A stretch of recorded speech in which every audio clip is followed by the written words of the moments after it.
break stuff away there when you're halfway doing it. It's always nice to be right. Alright, now the bipeds we can easily select, delete. Select and delete. Of course I feel sorry for the people who skinned and unwrapped and did all the fancy modeling for that, but what are you going to do other than laugh? Save periodically if you've got a computer like mine which really likes to get under your skin by kicking you in the face whenever you think you've got it in control. Now, what we've got here, all the neat little textures we're going to apply to this thing. You know, I'm trying to think if I should apply the textures or if I should adjust the pivots of the bones first. Why don't I do the textures? I'm going to show you how to use a material editor in the least efficient way. Okay, now if you hit M is the button I'm hitting here. M. It'll bring this up right here. This is your material editor, and it's a fancy word for textures. Those of us who are not academically, computerly inclined use that word a lot. Each one of these, as you can imagine, I hope you can imagine, is this different texture if you use it that way. But what we're going to do, this is more Half-Life Engine only oriented. You need to assign these with a multi-sub object thing. So what you need to do, select your first little ball, click on this neat little button here that says standard, click on multi-sub object, discard old material, and there you've got it. Now you can see down here, you can assign a bunch of these, you know, at the same time, but I don't do it that way because I just don't.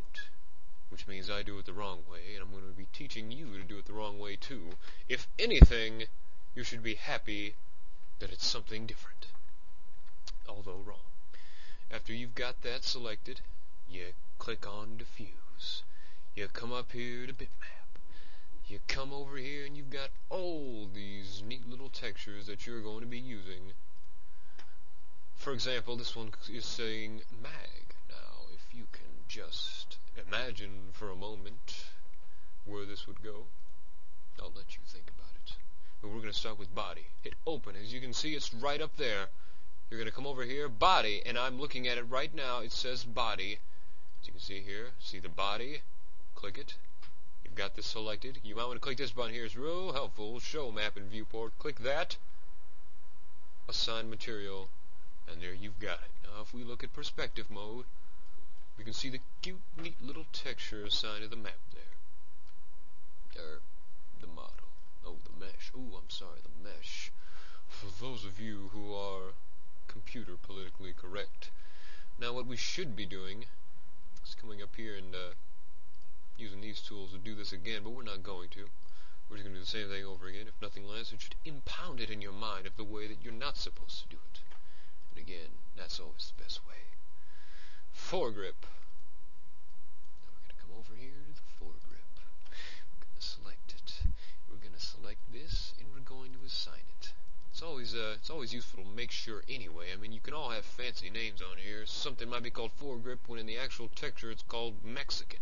So you got to check. As you can see there, it looks like it's going on pretty nicely. It looks like we haven't bunged anything up yet. Let's do the next one. Some talking. I can't believe it. I'm actually making a VTM. Front.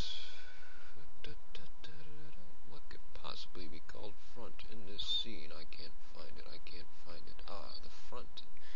Seems to be at the front of the weapon.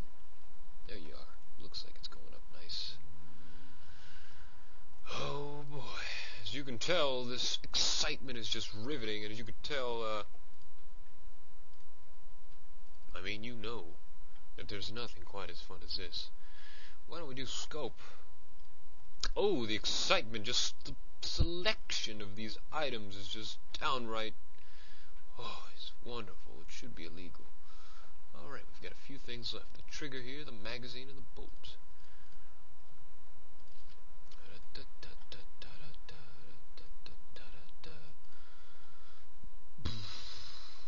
Okay.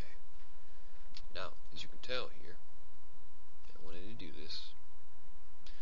There's thing that's going to just say bolt. Now, if you recall, we detached these when they were part of what body group? Does anyone remember?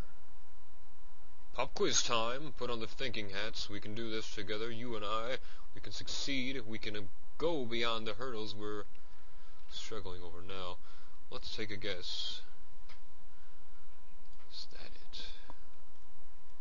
Oh my, could it be? Wow. How about that? Let's try the bolt. Is that what you want? It is. Good job, everyone. What's funny is that piece we attached wasn't supposed to go into that group, but that's okay. No one will notice. Most importantly, no one will care. Alright, so the materials are assigned. That part's good to go. I'm trying to think of what to do next. Your gun is almost completed here. Oh, for future's sake, L will give you the left viewport, P will give you perspective, user is you. God only knows where that went. There's F for front. If anyone can guess the letter for top, you win a prize. Oh boy. Alright, now check this out. This is very important. This is perhaps the most important thing until the next most important thing that you are taught by me, if you can even call it teaching, is taught to you. Right here. Now, when you've selected this magazine, as I said before, it's the bone. This is the actual bone that's going to be moving when you animate this stupid thing. When it comes out, it goes up, it goes in, it goes out, it goes wherever it goes. This right here, you see this, where this crosses here? Perpendicular, I think that's the word I'm looking for here. That is the bone. Or the pivot, if you're max inclined. To get to this area where you can edit the pivot, you're going to want to go up to hierarchy chain. This is going to be your friend later on. Big time. You're going to go to effect pivot only. As you can see here, we can edit this pivot, and if we turn off effect pivot only, it's edited where the actual pivot to the object is. So, for magazines and the like, you can really just get along with centered object. That's fine. No one will kill you. But for fun's sake, move it up a bit. Maybe I should also, probably should have done this. Why don't we make a bone for this? Won't that be fun? Just downright exciting. Making a bone for the bullet. It's little things like that that when you do it, it's like going the extra